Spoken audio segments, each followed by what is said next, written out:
कहते हैं इस गांव के पास खड़ी उस हवेली में आज भी एक औरत की चीखें सुनाई देती हैं, जिसने 100 साल पहले जिंदा जलकर अपनी मौत पाई थी।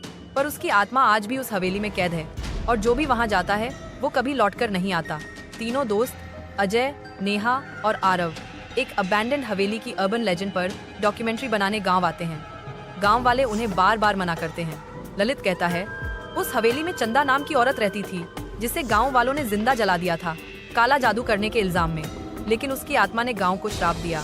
जो भी हवेली में जाएगा उसकी आत्मा वहीं पहुंच जाएगी।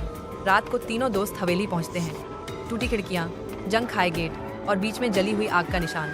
कैमरे में अजीब चीजें दिखने लगती हैं। नेहा को कमरे में पुरानी औरत की हौंसी सुनाई देती है। अजय को हवेली के अंदर एक जली हुई डायरी मिलती है।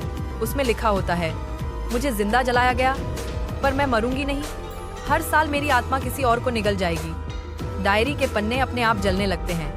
आरव का कैमरा अपने आप रिकॉर्ड करने लगता है और उसमें एक बूढ़ी औरत भूत की झलक आती है। नेहा अचानक गायब हो जाती है। अजय और आरव उसे खोजते हैं, लेकिन हवेली का रास्ता बार बार बदलने लगता है। लूप में फंसना।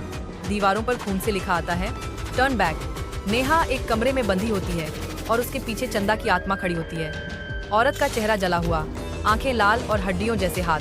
भूत कहती है, तुम भी वही गलती कर रहे हो जो गांव वालों ने की थी, अब तुम यहाँ से कभी नहीं निकलोगे।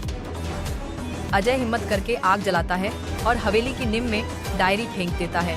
पूरी हवेली हिलने लगती है। भूत चीखती है और नेहा को छोड़ देती है।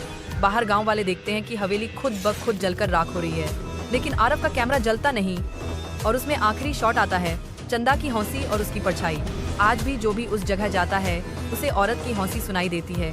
हवेली तो जल गई, लेकिन चंदा की आत्मा कभी नहीं मरी।